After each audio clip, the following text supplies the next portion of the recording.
Kala mo madali, no? Pag nandito sa Europe. Kala lang nila. Madali lang, nasa iyo lang makibagay. Yung harvest. Madali lang naman, basta... Dati, dito, naranasan namin ditong magbunot ng damo. Aso, sobrang init. Ay, ayan. Hindi naman tayo pabayaan ni Lord. Nakaya, Walang inuuro. kinakaya hanggang. Challenge to ni Lord sa atin. Dami, oh. Oo nga, habang nagpipik ka, pwede ka magbasa pa ng Bible, oh. Kaya pa yun. Amen. Para sabay-sabay tayo tatayo, sasagot amen. Ilan kayo lahat dito?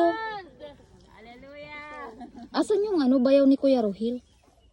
Andyan lang yun, siya nga nag-asaan. Charit, puno ko yan eh. Alam, nagagawa. Kasi mga agaw.